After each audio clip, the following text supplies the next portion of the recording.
Jangan bergantung sama makhluk, bergantung tuh sama Allah. Yakin, udah yakin. Besok begini lagi, goncang. Itu yang perlu kita camkan jamaah sekalian yang Allah muliakan. Padahal itu parameter. Dan kalau hati bisa baik, semuanya akan baik. Itu yang dikatakan Nabi SAW. Makanya Al-Imam Ibnu Muflih membawakan keterangan para ulama, inna salahal qalbi mustalzimun li salahi sairil jasad. Memang berat.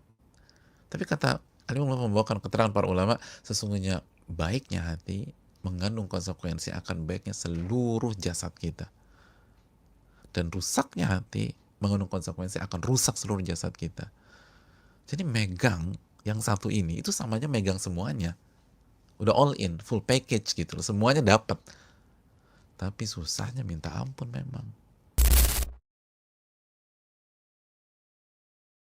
Ini adalah hadis yang luar biasa. Hadis yang luar biasa. Allah tidak melihat jasad kalian, fisik kalian, bentuk kalian. Namun yang Allah lihat adalah hati kalian dan amal-amal kalian. Hadis riwayat Imam Muslim. Saudaraku yang Allah muliakan, dan sebelum kita masuk ke hadis ini saja, kita langsung diuji sama Allah Subhanahu wa taala dalam forum ini.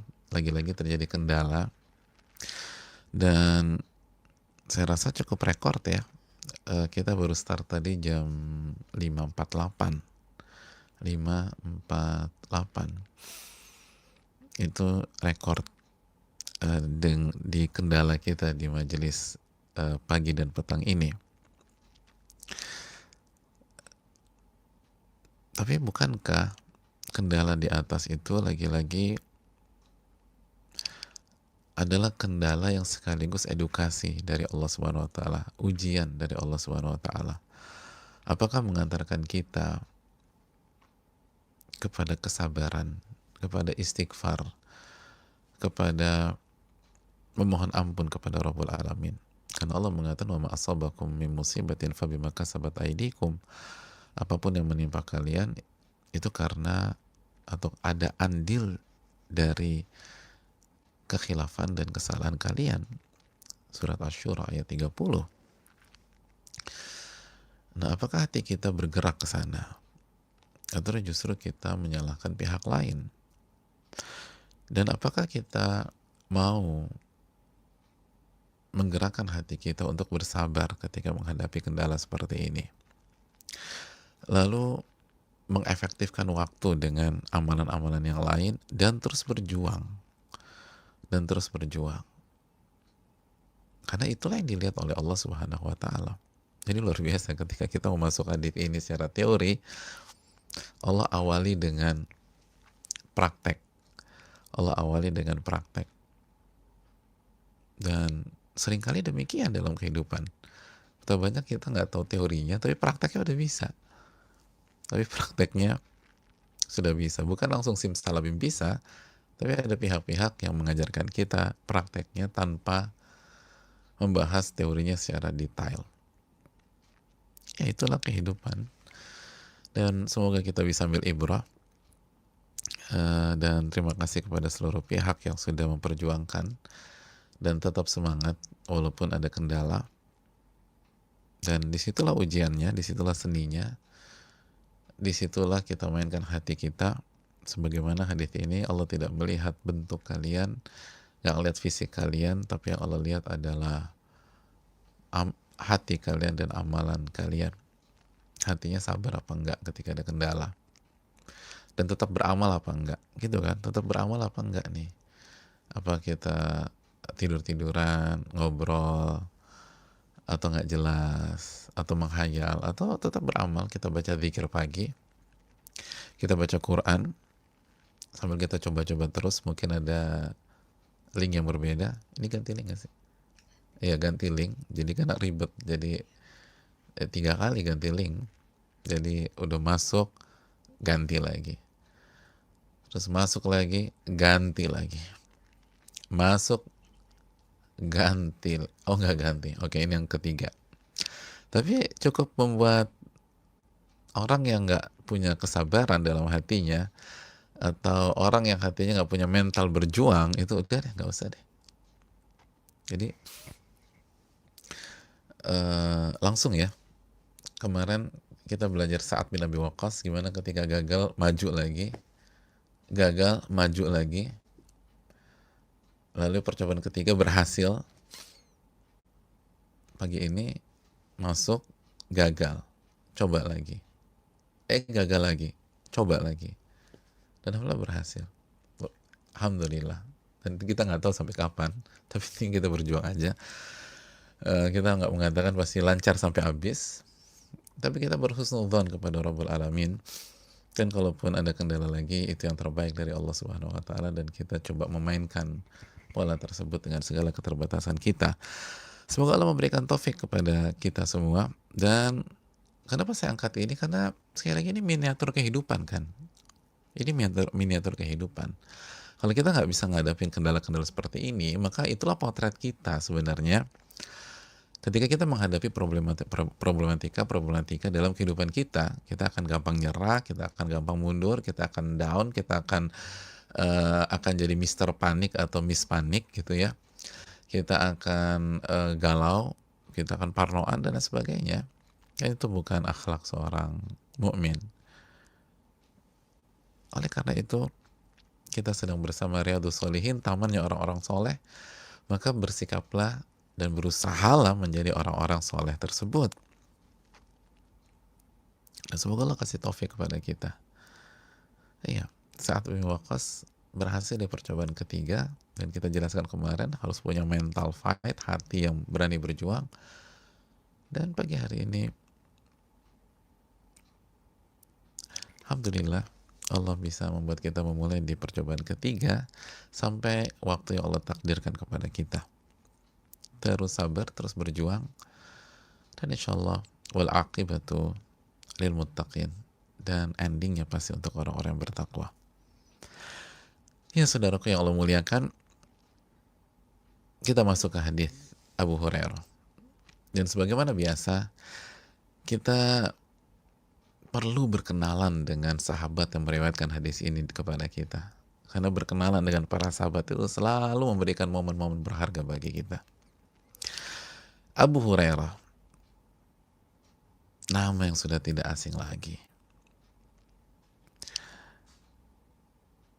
Abu Hurairah adalah kunyah.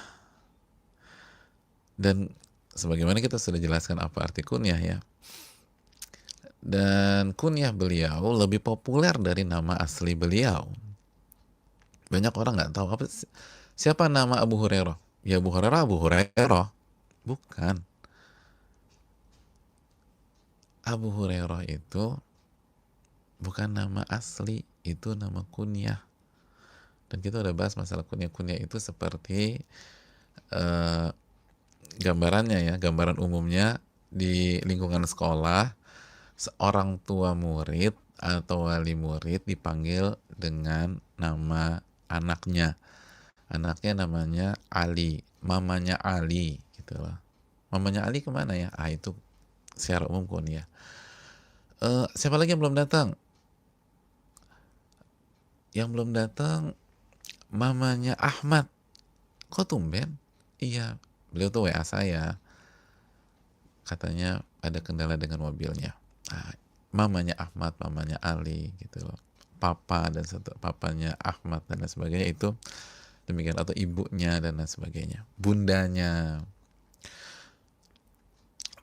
Abdurrahman misalnya, demikian, itu kunyah. Tapi tidak letterlek seperti itu. Buktinya apa? Abu Hurairah. Ada yang tahu apa arti Hurairah? Hurairah artinya kucing.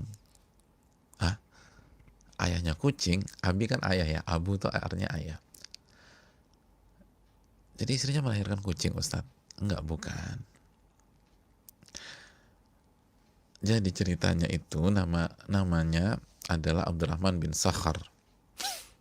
Abdurrahman bin Sakhar secara umum demikian. Walaupun ada pembicaraan di tengah para ulama, tapi secara simpel nama beliau Abdurrahman bin Sakhar. Dan beliau eh, diberikan kunyah Abu Hurairah, bapaknya kucing. Kenapa? Karena pada saat beliau mengembala kambing,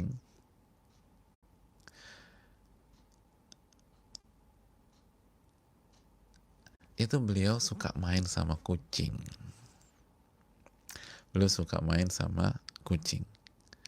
Karena hobi sama kucing, maka dinamakanlah Abu Hurairah. Itulah bapaknya kucing. Itulah. Jadi bagi jamaah yang hobi banget sama kucing, misalnya banyak ibu-ibu suka banget sama kucing, jadi Ummu Hurairah, Masya Allah, Umi Hurairah atau Ummu Hurairah. Ya, itulah Abu Hurairah. Dan menariknya jamaah sekalian, ternyata Abu Hurairah ini adalah sahabat yang paling banyak meriwayatkan hadis Nabi Shallallahu Alaihi Wasallam. Beliau yang ranking pertama dalam sisi periwayatan. Dalam sisi periwayatan. Dan tidak mesti yang paling alim. Ulama mengatakan yang paling alim di tengah-tengah umat ini adalah Abu Bakar As-Siddiq radhiyallahu ta'ala secara keseluruhan. Tapi yang paling banyak meriwayatkan hadis Nabi SAW adalah Abu Hurairah. Beliau meriwayatkan hadis itu 5.374 hadis. 5.374 hadis. Oleh karena itu nggak heran banyak para sahabat dan tabi'in itu generasi setelah para sahabat dan bertemu dengan para sahabat, tapi nggak bertemu dengan Nabi SAW. Jadi nggak heran ada banyak sahabat-sahabat yang lain dan para tabi'in yang meriwayatkan hadis dari beliau. Kurang lebih ada 800-an orang. Atau lebih dari 800 yang meriwayatkan dari Abu Hurairah. Jadi beliau adalah orang yang paling banyak meriwayatkan hadis Nabi Shallallahu Alaihi Wasallam. Dan menariknya lagi, nggak berhenti sampai di situ. Ternyata beliau itu baru masuk Islam di tahun ke-7 Hijriah atau di awal tahun ke-7 Hijriah. Di tahun pembukaan Khaybar. Artinya Nabi SAW wafat di tahun ke-10.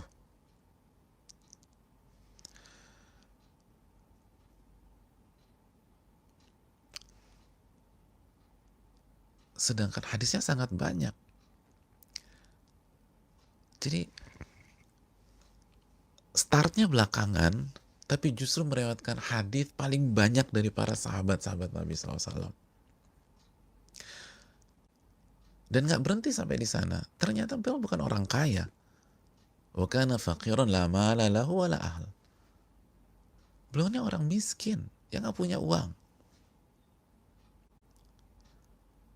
Tapi justru itulah kelebihan beliau. Beliau nggak punya usaha, nggak punya toko, nggak punya hewan-hewan ternak. Tapi justru dengan kondisi demikian, beliau menggunakan kesempatan itu untuk bermulazamah dengan Nabi Shallallahu Alaihi Wasallam. Apa sih mulazamah? Mulazamah itu menemani Nabi SAW, menempel Nabi SAW dimanapun Nabi berada. Itu bahasa hiperbolanya ya. Pokoknya di mana ada Nabi, di situ ada Abu Hurairah. Fakana ma'ahu haitsu kana. Fakana ma'ahu sallallahu alaihi wasallam haitsu kana. Pokoknya Abu Hurairah selalu berusaha berada di sisi Nabi sallallahu alaihi wasallam. Nabi pergi, dikejar sama beliau. Beliau pindah, Nabi pergi lagi, dikejar sama beliau. bersungguh-sungguh untuk menuntut ilmu, bersungguh-sungguh. Wal hirsu alaih, bersemangat banget menuntut ilmu. Dan beliau berusaha menghafal apa yang Nabi SAW sampaikan.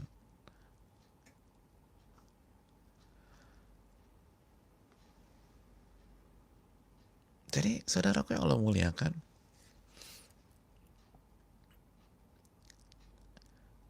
ini yang perlu kita camkan. Ini yang perlu kita renungkan. Dan beliau sampaikan bahwa wa kuntu imra'an miskinan min masakini suffah. Aku ini hanya orang miskin dari orang-orang miskin ahli suffah. Ahli suffah tuh tidurnya tuh di Masjid Nabawi di belakang gitu loh. Tapi alzamu Rasulullah SAW ala mil'i batni. Tapi aku benar-benar senantiasa mendampingi Nabi SAW. Selalu berusaha bersama Nabi SAW. Inilah saudaraku yang Allah mulia, ini penting. Bahwa start yang terlambat itu bukan halangan. Bukan halangan. Start yang terlambat, kita baru dapat hidayah, kita hijrah di usia-usia yang cukup telat gitu ya, di 40 tahun atau mungkin 50 tahun atau mungkin ya 30-an tahun lah, artinya kan anak idealnya kan pas akil balik, pas belasan gitu. Seperti Sa'ad bin Abi Waqqas misalnya demikian ya. Tapi kalau kita benar-benar jujur sama Allah dan fight habis-habisan dan ambil setiap peluang, bahkan membuka peluang, bukan hanya mengambil tapi buka peluang, insya Allah Allah kasih jalan. Insya Allah Allah kasih jalan.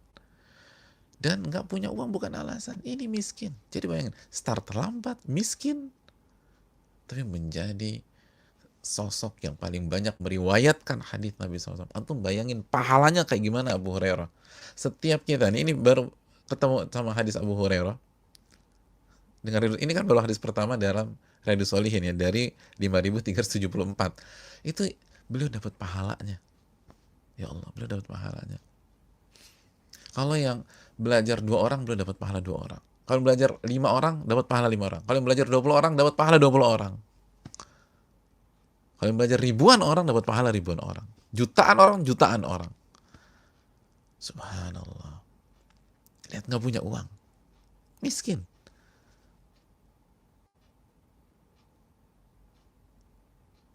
Miskin.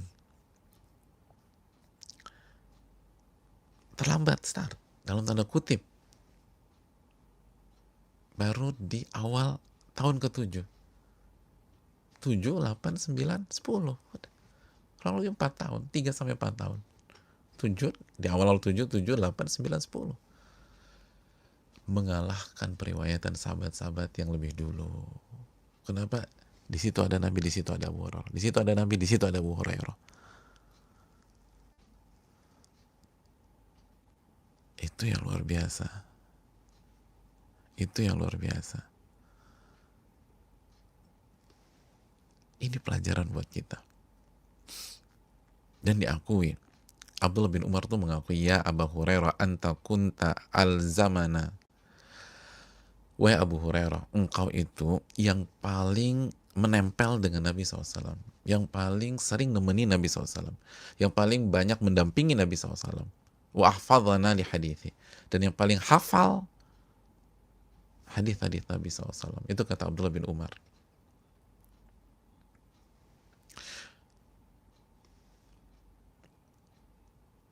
Makanya pede. Ini masalah mental. Jemput bola, kejar. Ilmu tuh dikejar, jangan nunggu.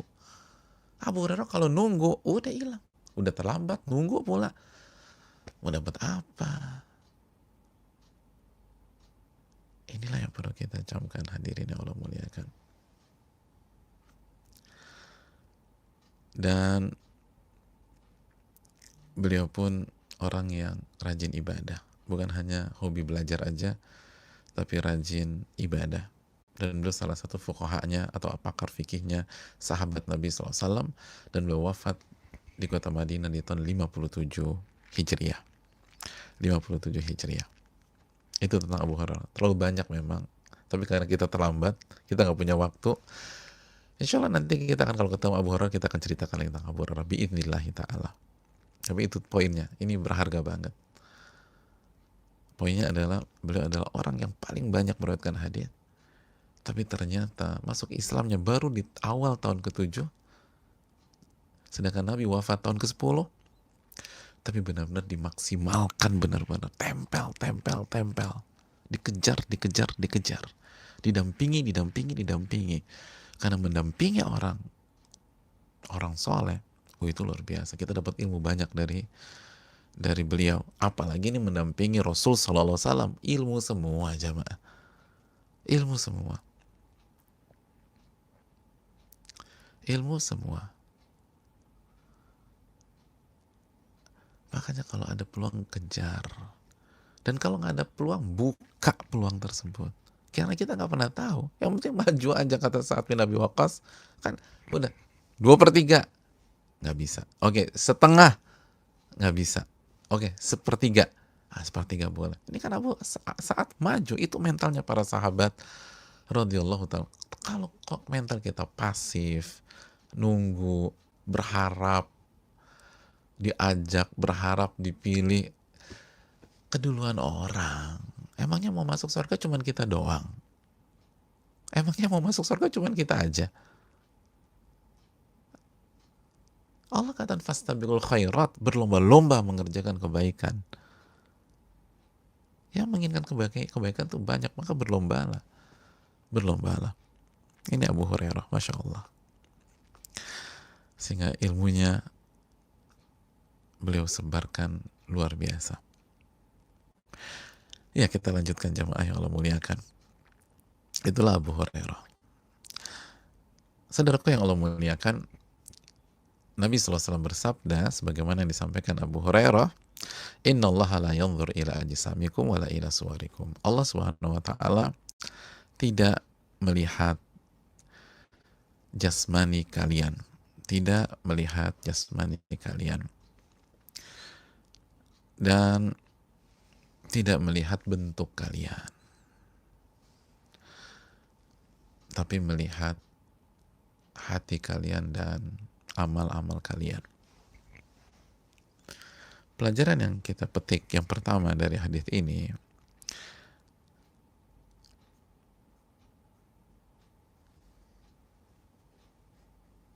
yang pertama adalah melihat dalam hadis ini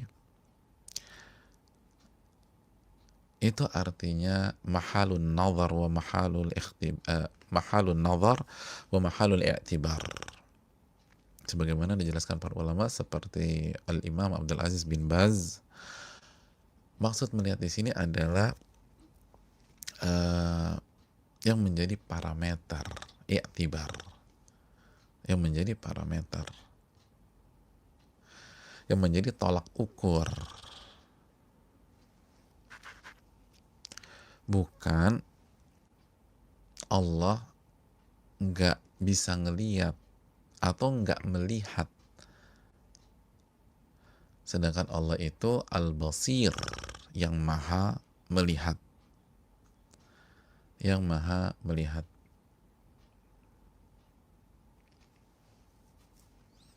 Yang maha melihat.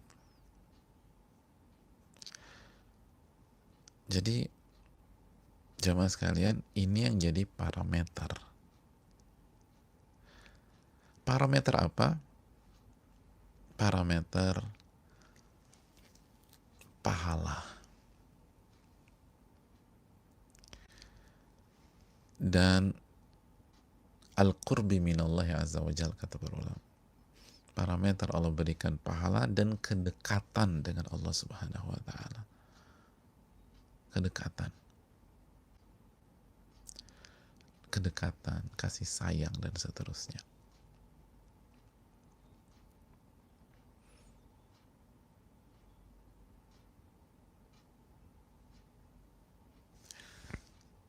Jadi melihat gitu loh. Jadi ini yang perlu kita catat. Parameternya apa sih? Tolak ukurnya apa sih? Jangan salah. Jadi melihat sebagai tolak ukur dan parameter, i'tibar, kata para ulama. Agar dapat parameter pahala, parameter kedekatan dengan Allah. Dan kalau udah dekat sama Allah kan semuanya sayangnya Allah. Allah kasih keberkahan kepada kita. Allah kasih kebaikan kepada kita. Allah ampuni dosa-dosa kita dan seterusnya. Pelajaran yang berikutnya jamaah sekalian. Hadis ini menjelaskan kepada kita bahwa Nabi mengatakan demikian untuk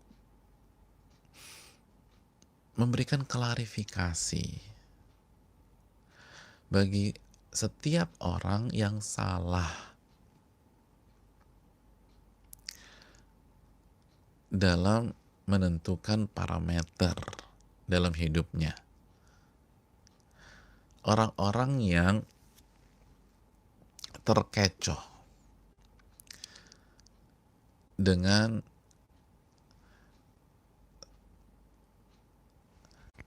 berpikir yang menjadi parameter adalah kekuatan fisik atau keindahan fisik dan bentuk. Sehingga mereka hanya fokus untuk memperindah, memperbaiki, menyempurnakan bentuk fisik dan jasmani mereka. Dan lupa untuk memperbaiki hati dan amal soleh mereka.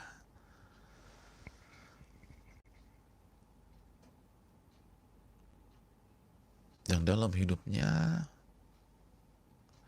itu benar-benar jaga kesehatan, pola hidup sehat. Benar luar biasa lah. Makanannya dijaga. Dan sekarang udah bukan mazhab 415 sempurna lagi ya. Mazhabnya udah berkembang sekarang. Olahraganya luar biasa, dietnya ketat dan sehat.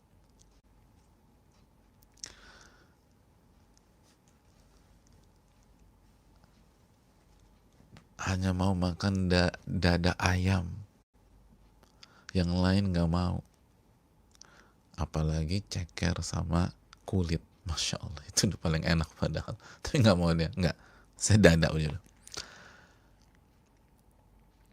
Sayuran buah komplit. Workoutnya rutin.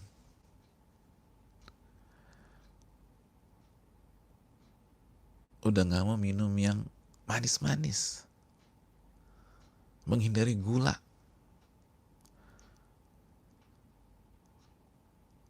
Itu dijaga tuh. Tapi gak sholat jamaah. Tapi gak baca Quran. Tapi gak zikir sama Allah. Tapi gak punya waktu untuk menata hati. Hadirin yang Allah muliakan, ini yang ingin diluruskan oleh Nabi SAW salah satunya. Allah nggak itu bukan parameter loh gitu loh. Bukan nggak boleh, selama halal boleh. Dan nanti kita jelaskan. Tapi itu sebatas itu bukan parameter. Bukan parameter.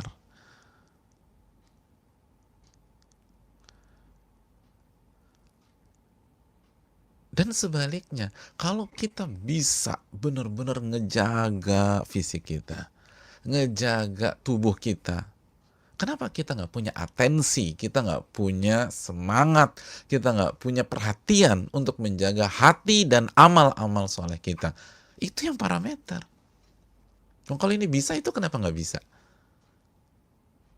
Anda bisa workout misalnya, tapi kenapa nggak bisa sholat maghrib? Ya habis jam gua kalau workout itu jam 5 sampai jam 7. Ya ganti dong gitu loh. Ganti, jangan jam segitu.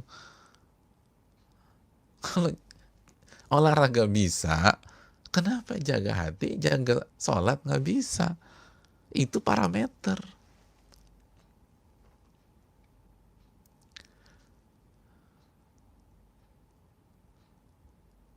Itu parameter.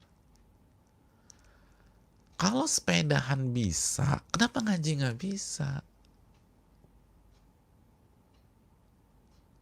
Kalau pokoknya udah lari, udah sepeda, udah nggak ada yang bisa nggak ada yang bisa halang-halangin. Tapi kalau ngaji kenapa banyak excuse-nya, banyak alasannya? Ini kan parameter. Ini parameter. Tolak ukurnya ini kata para ulama, hati dan amal.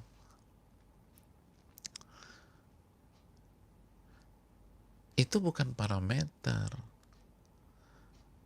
Itu followers aja, nanti kita jelaskan. Bukan berarti mencela, enggak. Para sahabat juga olahraga. Bahkan nggak perlu workout kayak kita, mereka aja udah aktivitasnya kan fisik semua dulu itu, secara umum.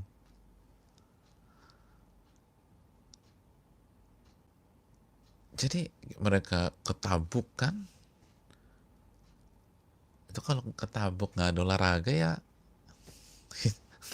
nggak sampai, jangankan ketemu musuh, belum sampai udah mundur kita.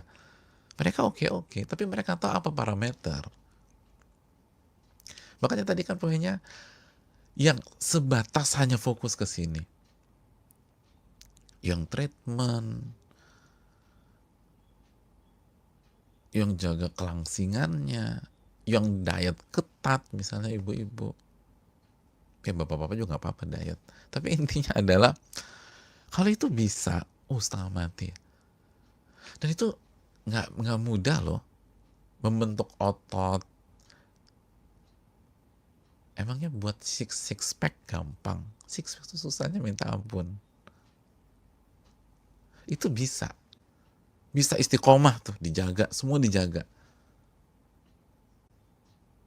Six pack masa lemaknya berapa sih? Lupa saya. Intinya kan harus jaga masa lemak dan pokoknya bla bla itulah. Itu nggak mudah, itu butuh kesabaran, itu butuh istiqomah, itu harus berani mengatakan tidak, ya kan? Ditraktir makan, fast food misalnya, kan harus bilang, mohon maaf gue nggak makan. Ya udah gue ikut. Nah gitu dong, tiba-tiba dia buka kotak makannya sendiri. Oh gue makan ini aja. Enggak gue bayarin deh, enggak gue makan ini. Enggak, gue bayarin, gue makan ini. Tuh bisa nolak. Kenapa sekarang ditawarin minuman nggak bisa nolak? Itu aja bisa nolak. Demi apa? Demi otot. Bisa nolak kita.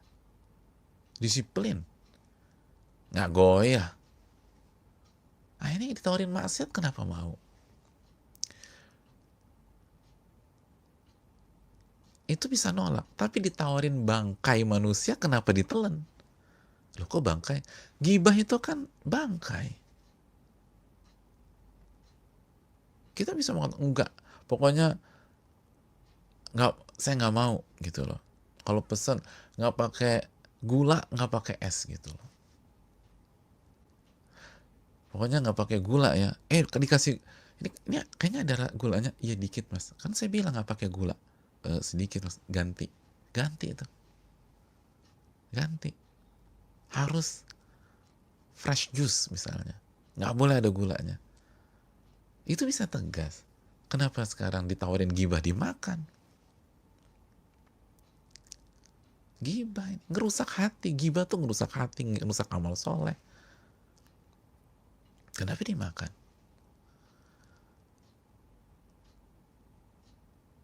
Kenapa nggak bisa tegas ketika meeting nabrak waktu sholat? Kita sholat, nanti. Sekarang pas waktu sholat nih. Tegas dong kita.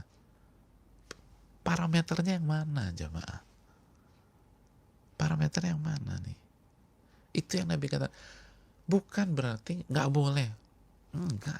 Tapi parameternya apa? Apa yang dilihat Allah Subhanahu wa Ta'ala? Kita itu punya penampilan bagus, fisiknya atletis, semampai bagi perempuan, langsing, nggak ada perutnya, six pack, dada bidang. Itu yang lihat siapa? Manusia kan? Manusia yang lihat. Kalau kita bisa, kenapa? Ini Allah yang lihat. Allah udah bilang, saya nggak lihat itunya loh ya. Bukan itu parameter saya. Yang saya perhatikan, yang saya lihat sebagai parameter, itu hati dan amal kalian. Kok nggak ada semangat itu loh? Katanya cinta kepada Allah. Katanya beriman kepada Allah. Karena katanya ingin mendekat, takarub kepada Allah. Katanya ingin mencari wajah Allah. Kan mencari wajah Allah. Allah bilang yang jadi parameter hati dan amal soleh. Subhanallah. Saudaraku yang Allah muliakan. Kita lanjutkan. Pelajaran yang berikutnya. Pelajaran yang berikutnya.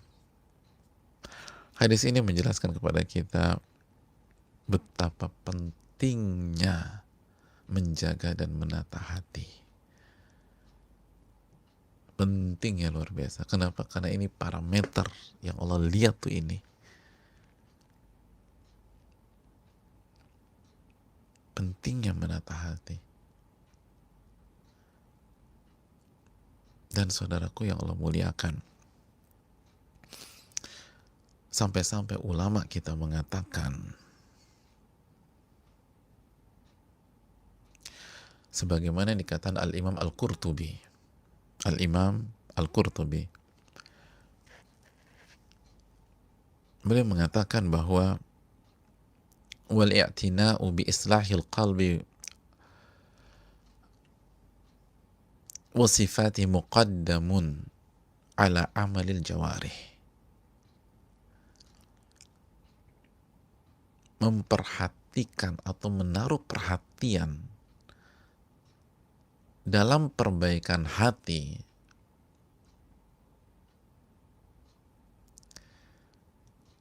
kejernihan hati dan sifat-sifat hati yang positif itu harus diprioritaskan lebih dulu dibanding amalan-amalan fisik dan anggota tubuh. Ini yang harus diprioritaskan dulu. Kata siapa? Al-Imam Qurtubi.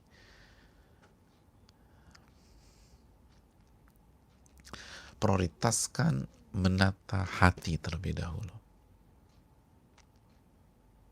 Prioritaskan menata hati. Sebelum bicara amalan-amalan fisik. Hati dulu. Ini ulama yang bilang. Dan ulama paling tahu bagaimana memperbaiki diri. Makanya Nabi sebutkan apa? Hatimu baru dan amalan-amalanmu. Hatimu dan amal. Hati dulu disebutkan. Kenapa demikian? Bukan berarti meremehkan amal-amal anggota badan. Kan disebutkan juga sama Nabi. Hanya saja kalau hati baik, itu anggota-anggota badan akan baik. Makanya lihat apa yang dikatakan Imam Qurtubi. Kita lanjutkan. Li'anna amal al-qalbi huwal musahhihu lil a'mali asyariyah. Karena amalan-amalan hati itu yang membenarkan dan memperbaiki amalan-amalan fisik yang syar'i. Jadi kalau hati baik, sholat baik, puasa baik, zikir baik, baca Quran baik, baca Quran semangat dan seterusnya. Lisan baik. Kalau hati baik. Ala inna fil jasadi mudghah idza saluhat saluhal jasadu kullu wa idza fasadat fasada al jasadu kullu ala wahyal qalbu. Apabila atau sesungguhnya di dalam jasad ada segumpal daging, kalau daging ini baik seluruhnya akan baik. Jasad akan baik. Kalau segumpal daging ini buruk, maka seluruh jasad akan buruk. Ketahuilah segumpal daging itu adalah qalbu. Jadi bukan meremehkan amalan-amalan anggota badan, nggak boleh.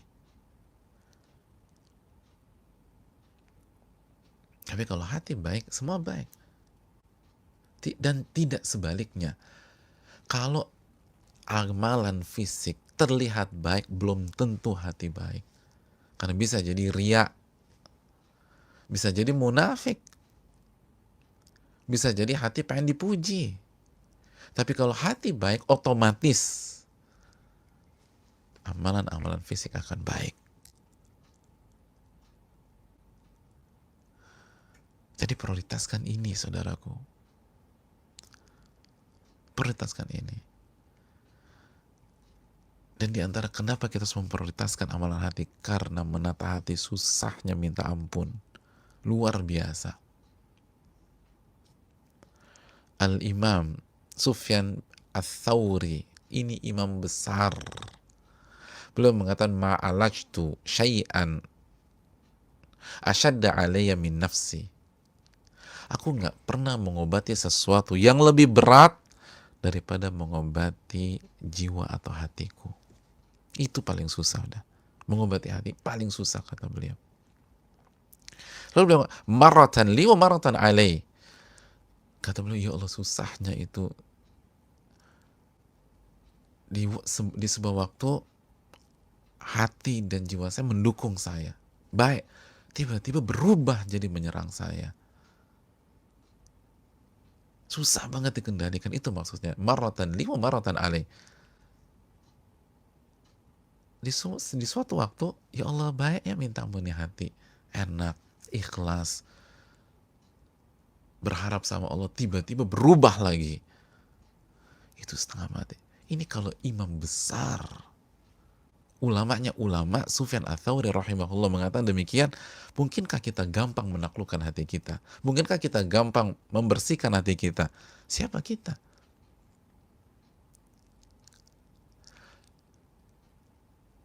Makanya Abu Musa al-Ash'ari radhiyallahu ta'ala anhu, sahabat Nabi SAW, dalam kitab Hilyah, beliau mengatakan, innama summiyal qalbu min taqallubih.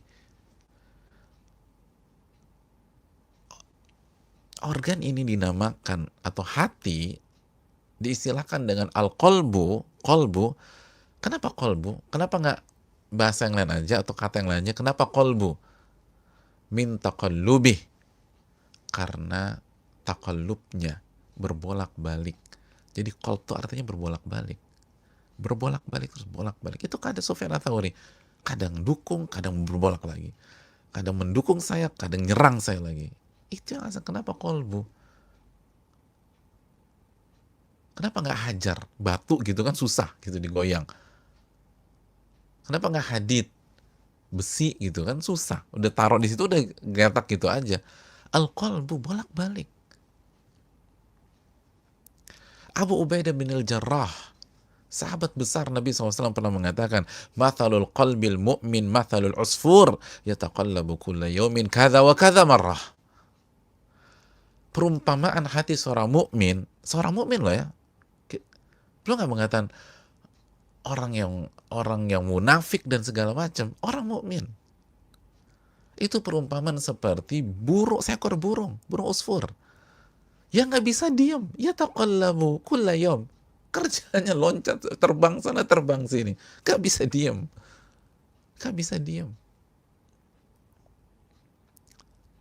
Energik banget. Lo terbang sana, terbang sini. Terbang sana. Kadang-kadang ada di sana, kadang-kadang di sini. Kada wa kada marrah. Subhanallah. Beliau nggak mengatakan perumpamaan hati seorang mukmin seperti apa? Kura-kura, kan enak tuh, lambat jalannya, enak kalau udah diatur gini udah nggak pindah-pindah gitu lah. Apalagi kura-kura yang gede banget, enak. Atau bintang laut tuh kan enak tuh, atau kerang gitu. Perumpamaan hati seorang tuh kayak kerang, di dalamnya ada mutiara segala macam. Ini kata beliau perumpamaannya seperti burung usfur, pergi sana, hinggap ke sana, loncat sana lagi. Kalau kita nggak punya waktu untuk menata hati kita, ya selesai, saudaraku. Ini nama-nama besar yang mengerti agama kita luar dalam. Abu Ubaidah bin al-Jarrah, Abu Musa al-Ash'ari. Abu Musa al-Ash'ari kan kepercayaan Nabi SAW untuk dakwah dan lain sebagainya. Ini kenapa dinamakan kolbu? Karena kolbu itu berbolak-balik, nggak bisa diam, bolak-balik, balik lagi, balik lagi, balik lagi. Kan itu sebabnya kenapa hari ini kita, misalnya hari ini kita sholat tuh kayaknya khusyuk banget, nangis, besoknya setengah mati mau nangis, blank ke kanan, ke kiri, kan itu.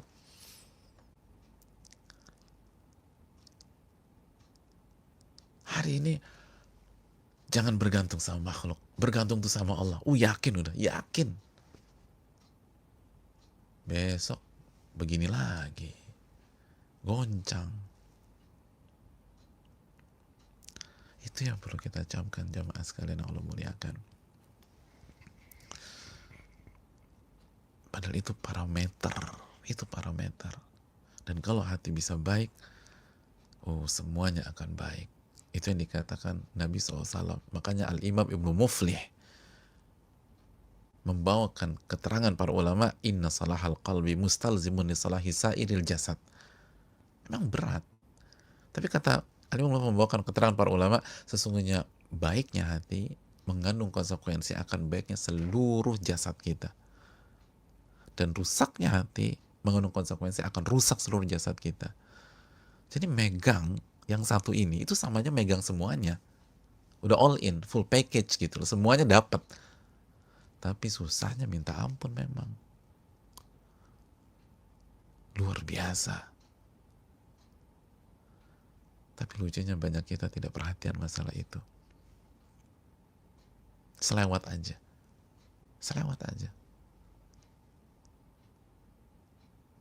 Makanya gak pernah berhasil khusyuk dalam sholat. Makanya gak pernah, walaupun udah ngaji bertahun-tahun, gak berhasil khusyuk dalam sholat. Karena cuma selintas aja. Dulu ulama kita bertahun-tahun, kita udah sebutkan Yusuf bin Asbat tuh 20-an tahun, Muhammad bin Munkadir 40 tahun. Ya gimana? Kan ngadepin burung usfur, loncat sana loncat sini, terbang sana terbang sini.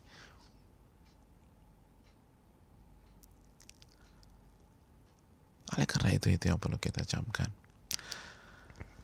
Terakhir, saudaraku yang Allah muliakan, pentingnya kita beramal soleh. Sebagaimana kelanjutan dari pelajaran sebelumnya, kalau hati baik, gak mungkin kita hobinya tidur. Kalau hati baik, gak mungkin kita jadi pemalas. Kalau hati baik, gak mungkin kita tidak produktif.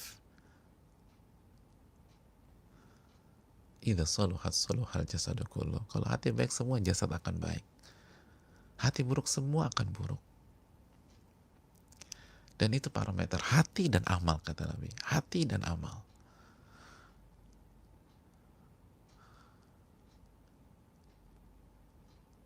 Dan inilah kebahagiaan dunia dan akhirat.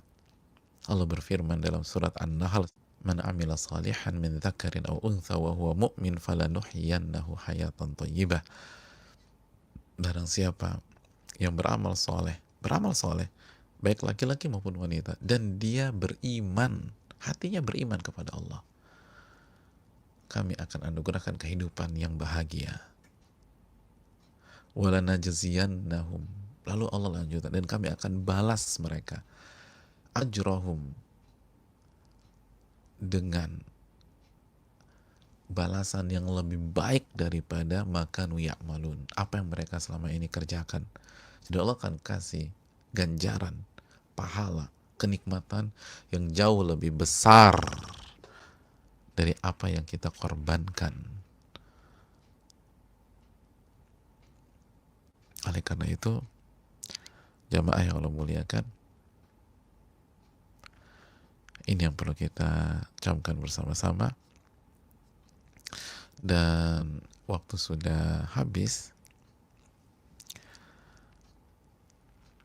Kodolong kita nggak buka sesi tanya jawab karena